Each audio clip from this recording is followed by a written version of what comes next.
Hello friends, WhatsApp.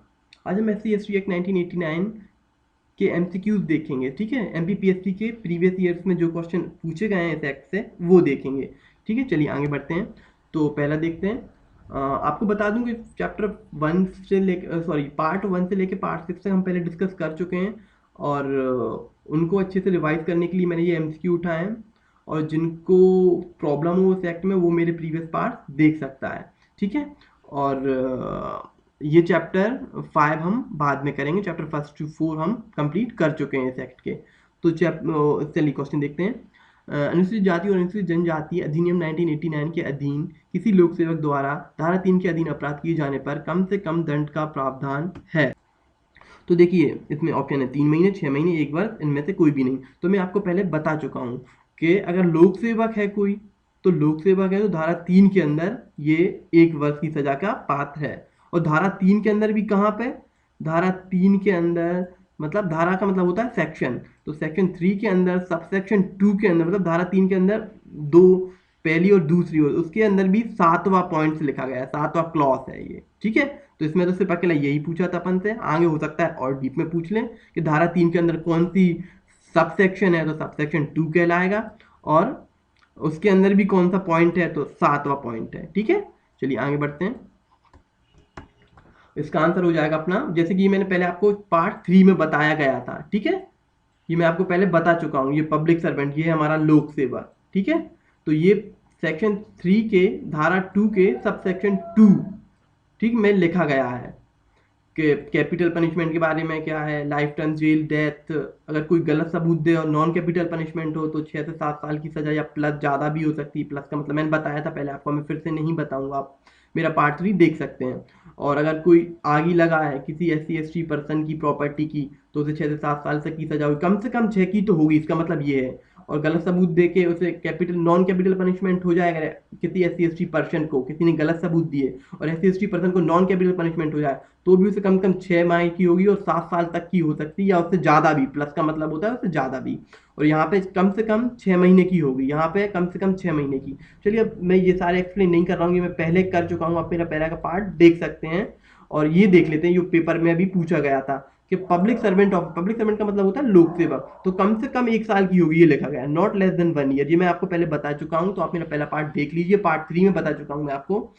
और इसलिए इसका आंसर जो होगा वो 1 वर्ष होगा। ठीक है, चलिए आगे बढ़ते हैं। अनुसूचित जाति और अनुसूचित जनजाति अधिनियम 1989 के अंतर्गत सामूहिक जुर्माना अधिरोपित और वसूल करने की शक्ति किसे है? तो देखिए, आपको बता दूं, ये जो भी पूछा गया ना, ये चैप्टर 5 से पूछा गया है। इस अधिनियम में टोटल 5 चैप्टर हैं और चैप्टर 1 to 4 हम देख चुके हैं। चैप्टर 5 हमने नहीं देखा है, लेकिन फिर भी आप देख लीजिए इसको, कोई दिक्कत नहीं है इस क्वेश्चन को। तो चैप्टर 5 के अंदर किससे है सामूहिक जुर्माना अधिरोपित। तो ये जो बात लिखी गई है ना, ये लिखी गई है अपनी सेक्शन 16 में, मतलब धारा 16 में, चैप्टर 5 में, इस एक्ट के। और धारा 16 में ये अधिकार दिया गया है राज्य सरकार को। ठीक है ना, तो आगे चलते हैं। इसका आंसर है राज्य सरकार। अनुसूचित जाति एवं अनुसूचित जनजाति नियम 1995। देखिए, अभी तो हमने जो पढ़े हैं अनुसूचित जाति अनुसूचित जनजाति अधिनियम पढ़े हैं, वो अधिनियम जो कि है 1 से लेके 23 तक। लेकिन ये जो नियम बनाए गए हैं ना, ये हैं अपने 1 से लेके 17 तक। ठीक है, जब 1 से लेके 17 तक है तो 18 19 तो है ही नहीं है उसमें, तो ये तो ऑप्शन हो नहीं सकते। अब धारा 17 और धारा 16 में से हो सकते हैं। तो आपको बता दूं, धारा 17 में जो लिखा गया है वो यही लिखा गया है, जिला स्तरीय सतर्कता और मॉनिटरी समिति के बारे में ये लिखा गया है। ठीक है ना, तो चलिए, अब ये ऑप्शन डी बता गया है धारा 16। तो धारा 16 में क्या लिखा गया है? धारा 16 में लिखा गया है, धारा 17 में लिखा गया है जिला स्तरीय सतर्कता और मॉनिटरी समिति, और जिला 16 में लिखा धारा 16 में लिखा गया है राज्य स्तरीय सतर्कता और मॉनिटरी समिति। तो ये 2 धाराएं तो आपको याद हो ही गई होंगी इसके अधिनियम नियम 1995 की, धारा 16 और धारा 17। धारा 16 में लिखा है राज्य स्तरीय सतर्कता और मॉनिटरी समिति के बारे में, और धारा 17 में लिखा है जिला स्तरीय सतर्कता और मॉनिटरी समिति के बारे में। चलिए आगे बढ़ते हैं। इसका आंसर धारा 17 होगा। और अनुसूचित जाति और अनुसूचित जनजाति अधिनियम 1989 की किस धारा में भारतीय दंड संहिता के कतिपय उपबंधों का लागू होना उपबंधित है? तो ये मैं आपको पहले बता चुका हूँ, ये धारा 6 में लिखा गया है। धारा 8 में क्या लिखा गया है? धारा 8 में प्रॉपर्टी जब्तीकरण के निर्देश हैं, और धारा 10 में क्या लिखा गया है, 8, 9 और 10। 10 में लिखा गया है, मैंने आपको बताई थी, एक ट्रिक बताई थी डीएसपी करके, डिप्टी सुप्रीडेंट ऑफ पुलिस, सबको याद रहता है। और यहाँ पे बताया था, यहाँ पे सेक्शन 6 आएगा, और यहाँ पे बताया था जिससे आपको डी से याद रख जाएगा, धारा 4 याद हो जाएगी, यहाँ पे धारा 5 याद हो जाएगी, धारा 6 को आपको याद करने को मैंने बोला था, और यहाँ पे धारा 7 के बारे में याद हो जाएगी, ठीक है। और 8 भी पी थी और 9 भी पी थी, ठीक है। तो ये आप मेरे देख लेना, ये मैंने ट्रिक बताई थी आपको पहले याद रखने की। तो इस तरीके से आपको 5, 4, 5, 6, 7, 8, 9 तक धाराएं याद हो जाती। और धारा 10 में क्या लिखा गया है, धारा 10 में है कि किसी को अगर कोर्ट को शक हो जाए कि ये व्यक्ति कोई अत्याचार करने वाला है किसी पार्टिकुलर एरिया में, मान लो इस एरिया में कोई अपराध करने वाला है, तो उसको वो यहाँ से निकालने का आदेश दे देती है कि मैं रहोगे ही नहीं कोर्ट के पास, स्पेशल कोर्ट के पास, ठीक है, ये विशेष न्यायालय के पास ये अधिकार है। धारा 10 में ऐसा लिखा गया है।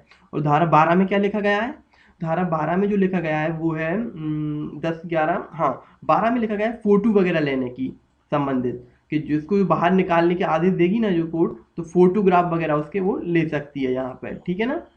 तो ये था अपना धारा 12 के उसमें। तो चलिए आगे बढ़ते हैं, यहाँ पे आंसर होगा अपनी धारा 6। अनुसूचित जाति और अनुसूचित जनजाति अधिनियम 1989 के उद्देश्य को क्रियान्वित करने के लिए नियम बनाने की शक्तियां किन्हें प्राप्त हैं। जैसे कि ये जो नियम बना है ना, इसकी ये नियम अधिनियम बनाने के लिए शक्तियां किसको प्राप्त हैं, तो ये भी चैप्टर 5 से, ये हमारा धारा 23 में लिखा गया है। धारा 23 में आखिरी धारा अपने अधिनियम 1989 की, उसमें लिखा गया है कि नियम बना सकता है, नियम बनाने की शक्तियां दी गई हैं, किसको ले दी गई हैं, सेंट्रल गवर्नमेंट को। सेंट्रल गवर्नमेंट मतलब केंद्र सरकार को। तो इसका आंसर हो जाएगा बी, केंद्र सरकार, ठीक है। तो ये जो लेक्चर मैंने बनाया था, ये एमसीक्यू प्रोवाइड करने बनाया था आपको। पिछले साल एमपीपीएससी ने किस तरीके से एमसीक्यू पूछे हैं फैक्ट पे, आपको ये आइडिया देने के लिए। और मेरी प्रीवियस वीडियो देख लेना अगर आपको प्रॉब्लम हो। वीडियो अच्छा लगा हो तो लाइक कीजिए। Thank you.